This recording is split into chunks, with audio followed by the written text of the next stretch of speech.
Oke Mas Bro, sebelum kita lanjut ke videonya, saya ngasih pengumuman bahwa grup STS sekarang buka lagi nih grup diskusi dan rekomendasi sesi 19 atau bulan Maret 2023. Aktifnya dari tanggal 1 sampai tanggal 31 Maret 2023. Dan apa itu grup STS rekomendasi? Nah, kita lihat STS yang lagi jalan yaitu STS 18. Di sini kita ada menu swing, ya rekomendasi swing, ada rekomendasi juga untuk scalping saham-saham gorengan. Dan untuk swing ini biasanya saham-saham blue chip aja teman-teman ya. Bagi teman-teman yang sibuk, Mas Bro tetap bisa masuk grup rekomendasi. Nanti kita belinya saham swing aja. Dan bagi teman-teman yang belum jelas tentang STS diskusi dan rekomendasi Maret 2023, Mas Bro bisa langsung kontak aja saya di deskripsi teman-teman ya. Donasinya 100.000, bingung langsung kontak aja, nanti kita akan jelasin sebelum Mas Bro itu memutuskan untuk masuk atau enggak ke grup ini. Oke, kita lanjut ke videonya. Assalamualaikum Mas Bro, ya kembali kita di Fajar Daily dan kali ini kita akan bahas tentang PGO. Gimana Mas Bro, PGO? Ya, pengalaman teman-teman saat ikut IPO dari PGO Pertamina Geothermal ini gimana?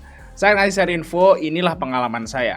Jadi di hari yang sama, di hari yang sama, itu saya sempat sedih, seneng, dan sedih lagi. Nah, gini teman-teman ya, saya ngasih pengalaman aja nih. Saya kan ikut IPO ini ya, udah saya share yang lalu, saya dapat saya dapat barang sekitar 590 berapa lot, pokoknya 600 lot lah hampir. 600 lot hampir. Terus saya ikut IPO hari ini. Nah, di hari ini ya di menit-menit awal itu open high ke atas terus langsung drop sampai ke harga ARB. Nah, ini saya masih belum saya jual ya, nggak kena TS soalnya, saya belum saya jual. Terus di sini sempat naik di menit ketiga. Di menit ketiga itu naik, ya nggak? Terus cuma nyampe 865. Dan saya itu waktu di 3 menit awal saya sebenarnya mantengin HP-nya seperti itu. Saya mantengin terus nggak saya CL dulu, wah siapa tahu balik modal gitu kan di menit awal kemarin tadi ya di jam 9 lebih 3 menit. Terus nggak sanggup di menit ke-6 dia ngedrop lagi merah. Nah, saya jual di 850 teman-teman. Nah, berarti hari ini saya CL di PGO. Saya CL di PGO dan CL-nya lumayan berapa? Kalau saya nggak ngitung sih, saya nggak ngeliatin tadi karena portonya numpuk gitu ya. Ruginya berapa saya kurang tahu.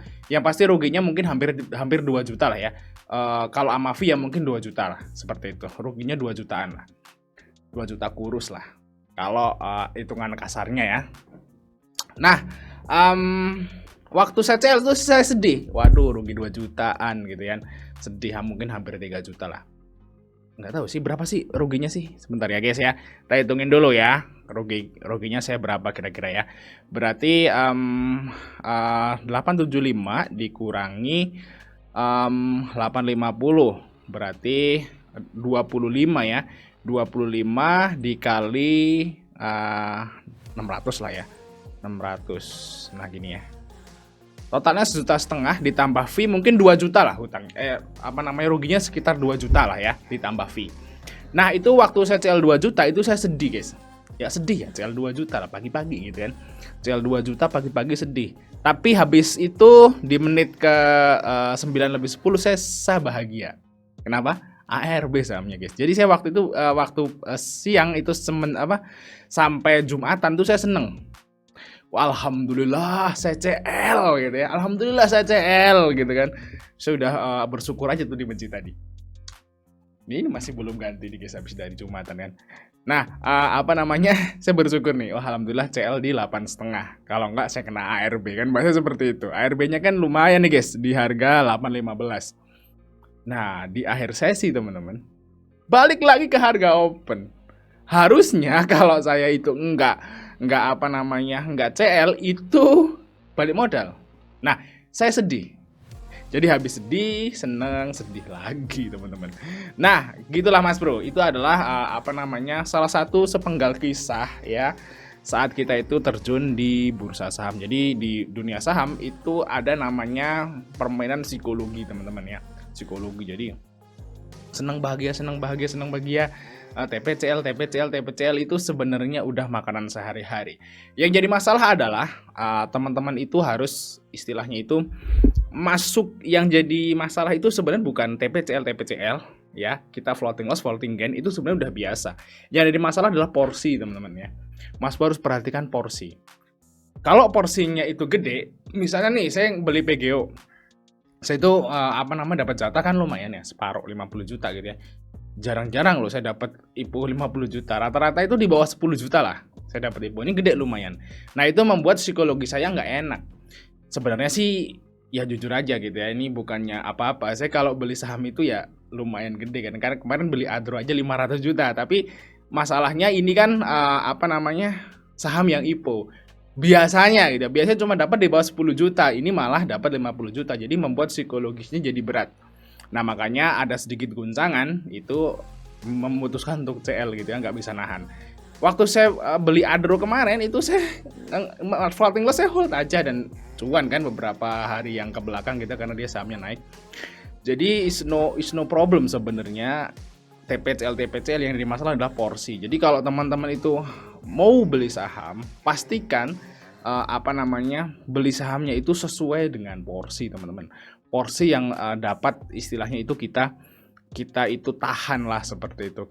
Kita itu bisa tenang lah saat kita itu floating loss. Misalnya nih teman-teman sanggup ngelihat floating loss. Karena kalau di sekuritas kayak gitu kan warnanya merah. Misalnya minus nih, minus kan warnanya merah dia. Nah itu Mas Bro sanggup nahan warna merah itu tuh berapa ratus ribu atau berapa juta gitu ya nahannya. Misalnya saya itu kalau minus misalnya nih Mas Bro, kalau saya itu minus di bawah 1 juta nggak masalah gitu ya.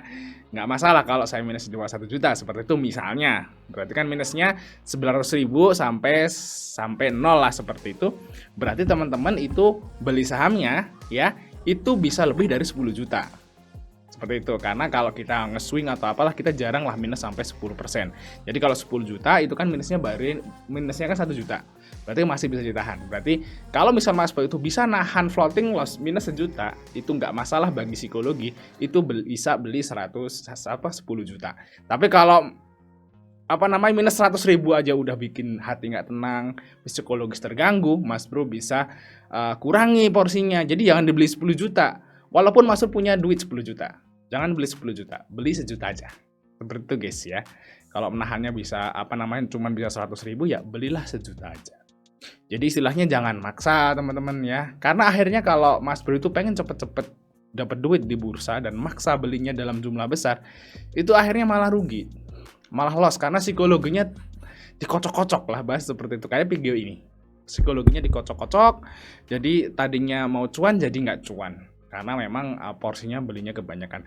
Mendingan cuan 10 ribu daripada rugi 1 juta. Nah itu Mas Bro terapkan dalam benak masing-masing. Mendingan cuan 100 ribu daripada rugi 1 juta.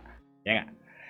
Oke ya, itu pengalaman saya guys. Yang pengalaman yang nggak mengenakan sebenarnya. Cuman ya mau gimana lagi. Namanya itu juga bursa, saya udah biasa seperti ini. Jadi it's no problem. Ya namanya IPO tetap ada resiko. Dan saya udah ngambil keputusan buat CL ya. Saya walaupun menyesal tapi semua udah terjadi. Jadi saya nggak bisa istilahnya berbalik waktu lagi ke itu. Jadi yang harus saya lakukan adalah gimana cara ngembaliin duitnya. Berarti ikut IPO berikutnya. Jadi tetap aja semangat dan jangan bersedih karena semua udah terjadi teman-teman. Ya sama ya, loss juga sih itu bareng. Loss 2 juta ya guys ya, 2 juta lah.